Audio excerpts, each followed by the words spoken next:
Ignite Olympic spirit wherever it goes and stir up excitement for the upcoming Beijing Summer Games. But so far, the Olympic torch has been stirring up plenty of trouble instead on its world tour. And today in Paris, a new level of chaos broke out as protesters targeted the torch with such force that the traveling roadshow was called off in mid-run. David Common was there. Though launched with great fanfare from the deck of the Eiffel Tower with a kiss from a French Olympian, this relay seemed doomed from the start. Just meters into its run, a man leapt at the torch, protesters hurled insults, and the huge security force swung into action, making it all but impossible to see the torch itself. Not to be deterred, the demonstrators then blockaded roads, jumped barricades, and at times overwhelmed the 3,000 officers and soldiers guarding the route. Some police began to lose it. After all this, the Chinese escorts simply turned off the torch, transferred it to a bus, and began looking for a new route. The protesters, though, would not relent, insisting this is a golden opportunity to embarrass China over its human rights record in Tibet. We must do something to tell the Chinese to free the Tibetans. They said that Olympics will give a chance for peace to rise in Tibet and in China, but for the moment we don't see anything, any change, and it's even worse.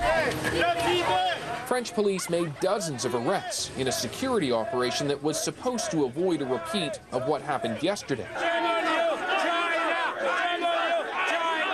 In London, the relay was chaotic, harried by protesters at every turn. One man tried to douse the torch with a fire extinguisher. Another even got his hands on it for a split second. Even with a security detail worthy of a visiting U.S. president, the police were left running. And in a symbolic defeat, the Olympic torch was extinguished 4 times, then relit from a carefully guarded lantern. But it's not just protesters out on the streets of Paris. There are many Chinese celebrating the arrival of the torch in France's capital city. When those two sides have got together, there has been tension and sporadic incidents of violence. When pro-Tibet protesters tore at a Chinese flag, riot police dove in to separate the two groups. Tibet is not the issue, said this pro-China woman. We're here to welcome the flame. We shouldn't mix the two issues. Even Paris's mayor hung a sign from City Hall insisting the city stands for human rights, a not-so-subtle message. And it was here where officials decided the day was over. With a third of the route still to go, the torch was rushed away. Another setback for the Olympic spirit. David Common, CBC News, Paris. Meanwhile, in Beijing today, top Olympic officials gathered to discuss the upcoming Games. And walking a fine line was the president of the International Olympic Committee. Jacques Roga said he's concerned both with the situation in Tibet and also with the violence that's been dogging the torch relay. China then took to the podium to lash out at protest groups, saying a handful of them are trying to sabotage the relay with disgusting actions. Well, next up on the torch's marathon tour is the only stop in North America, San Francisco. A 10-kilometer run is all set to go for Wednesday, but already the demonstrators are busy rolling out their message. Joining us now from San Francisco is the CBC's Chris Brown. Chris. Peter, as the Olympic torch circles the globe, a world landmark like the Golden Gate Bridge is an obvious target for protesters, and today they struck even before the torch arrived.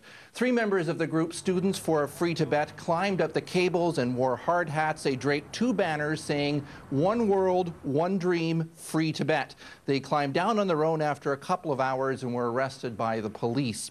This is a tense time for police and city staff. The opposition to the Chinese government is very well organized. There are marches and protests planned here all week, even another torch run through the streets called the Tibet Freedom Torch. At the same time, many in the city's large Chinese community are furious with the protesters. They say they're upstaging what should be a celebration of cultural ties with China, and indeed many business groups here have organized their own pro-China rallies. The exact route of this torch was kept secret right up until the very end, and many changes were made, but now all of the details are out, and people are preparing for a tense few days. Peter. All right, Chris, thanks very much. Chris Brown reporting to us tonight from San Francisco.